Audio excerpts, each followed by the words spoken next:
नमस्कार, आप देख रहे हैं अश्वमेघ न्यूज और मैं हूं आपके साथ मानवी ठाकुर। शुरुआत करते हैं आज की खास खबरों के साथ।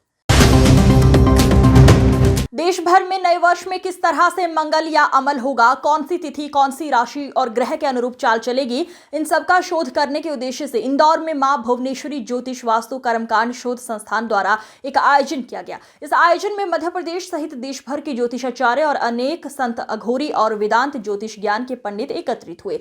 इस महामंथन कार्यक्रम में देश भर से आए ज्योतिषाचार्य ने अपने विचार रखे और कहा, बढ़ते घोर कलयुग में ज्योतिषाचार्य का अब और भी महत्व बढ़ता जा रहा है। मनुष्य को परिस्थिति और भविष्य को ध्यान में रखकर अपने सभी ग्रहों और उसकी चाल के अनुरूप ज्योतिष का ज्ञान अवश्य लेना चाहिए। इस अवसर पर कार्यक्रम में पधारे विधायक गोलू शुक्ला और मंत्री तुलसी सिलावट सहित कई सनातनी हिंदुओं ने मांग रखी, देश भर में विभिन्न समय में आने वाले 30 त्योहारों की तिथि एक मत होकर नहीं मनाई जाती। कभी दीपावली की अमावस्या तो 2 तिथियों में होती है, तो कभी होली भी 2 तिथियों में अलग अलग जगह मनाई जाती है। इन सबको मंथन करके एक ही तिथि में मनाया जाना तय करें। सभी ज्योतिष आचार्य ने कहा, इसको लेकर अभी यहाँ पर मंथन किया जा रहा है। भविष्य में देश भर के ज्योतिष आचार्य और संत महामंडलेश्वरों के साथ भी इन विषयों पर बात रखी जाएगी।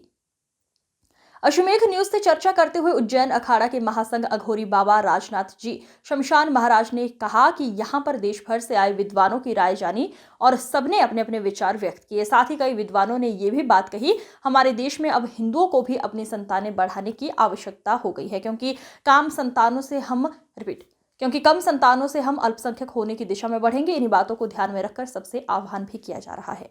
ज्योतिष समागम जो है मां भुवनेश्वरी परिवार की ओर से एक ज्योतिष सम्मेलन इन्होंने आयोजित किया गया है। यहाँ देश के प्रतिष्ठित जो ज्योतिष है, प्रतिष्ठित मतलब बोलिए तो इंदौर, भोपाल, उज्जैन, ग्वालियर, छत्तीसगढ़, रायपुर, है ना, अदर स्टेट से भी काफी सारे लोग यहाँ आए हुए हैं, है ना। और इन्होंने हमें विशेष अतिथि के रूप में बुलाया गया है। मैं पीर योगी रामनाथ महाराज का शिष्य, उज्जैन भरतरी गुफा गादीपति। हमारे महाराज श्री जो है अखिल भारतीय नाथ संप्रदाय से मठाधीश है। मैं अघोर पीर राजनाथ, ये हमारे पंडित संजय जी है, अंतरराष्ट्रीय श्री राम सेना से है, और ये तेलंगाना से आए हुए हैं। ये विजय नाथ जी का आप इंटरव्यू लीजिए।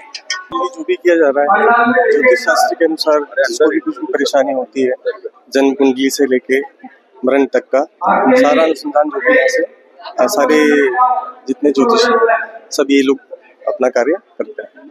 उसी विषय में आप कहाँ से आए हैं और जिस तरह से यहाँ पर आयोजन है बड़ा, इसमें शिरकत कर रहे हैं? तेलंगाना वाला से आया, तेलंगाना से, ये वारंगल है। My name is Pennampalli Jaganmohan Sharma, Telangana state Brahmin Sangh president है।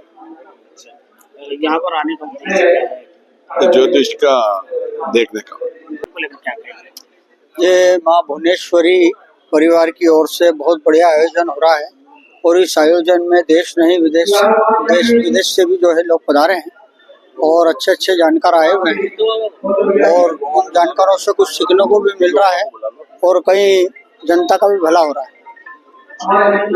आप यहाँ पर आए सम्मेलन में किस तरह का आपकी संभावना है?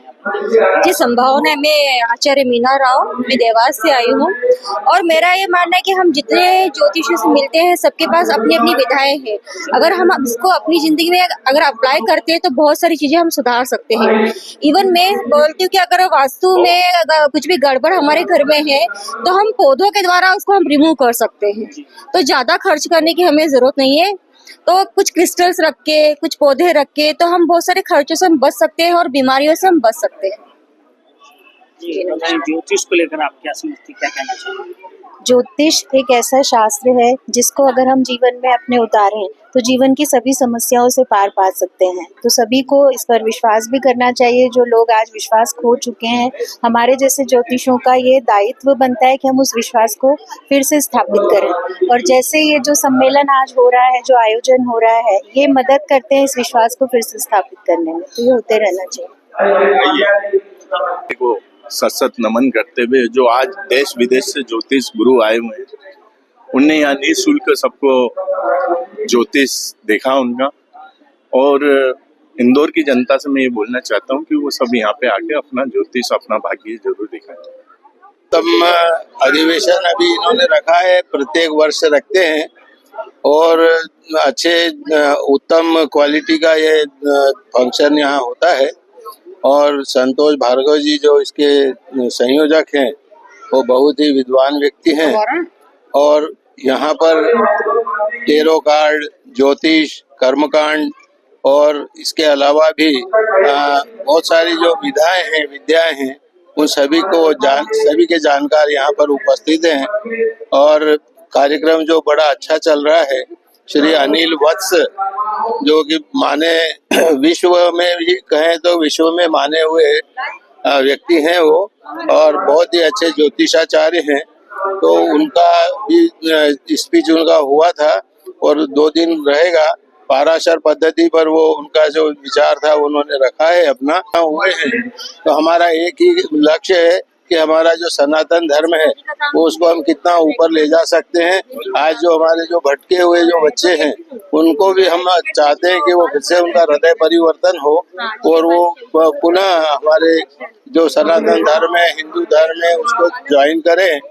और दूसरा यही है कि परिवारों का भी कहा गया कि भाई परिवार जब हमने छोटे छोटे कर लिए धीरे धीरे एक माइक्रो एटॉमिक हो गया ये। तो ये माइक्रो जो अब फैमिली है उसके कारण हमें आगे भविष्य में हमारा बहुत खतरे में दिखता है। तो उसके लिए भी सभी को यही कहा गया है कि भाई अभी आप जो है 1 बच्चा 2 बच्चा नहीं, अब जो है थोड़ा हमें, क्योंकि अभी आज ये स्थिति अभी भविष्य में होने वाली है, न तो किसी का चाचा होगा, न किसी की बुआ, न किसी की मौसी। तो इस प्रकार से ये जो चल रहा है और वो दूसरा जो साइड है वो एक आदमी है तो 10-10 बच्चे पैदा कर रहा है, नाम नहीं लूंगा, तो 10-10 बच्चे पैदा कर रहे हैं। तो एक समय ऐसा आएगा कि हम लोग जो है जो मेजॉरिटी में है वो हम लोग माइनॉरिटी में आ जाएंगे। तो अभी जो ये हिंदू जागरण जो हमारा चल रहा है वो हिंदू जागरण को हम कंटिन्यू रखेंगे और ये इस प्रकार के अधिवेशन हम करते रहेंगे, सम्मेलन करते रहेंगे। हमारा उद्देश्य तो केवल एक ही है, ज्योतिष वास्तु महासम्मेलन यानी आध्यात्म। और हमारी संस्था चाहती है कि ज्योतिष वास्तु महासम्मेलन के जरिए जन जन तक इस बात को पहुंचाना कि समाज में जो सनातन धर्म की हानि हो रही है इस पर हम जो है विशेष रूप से ध्यान दे करके और इस कार्य को करते हैं। और इसमें विभिन्न देश के विभिन्न प्रदेशों से हमारे बीच जो है कई ज्योतिष पधारे हुए हैं और वो ज्योतिष अपनी अपनी बात सबके सामने रख रहे हैं और सभी को हम सम्मानित भी करते हैं। और आज इस बार भी करीब 350 लोग हमारे बीच में हैं।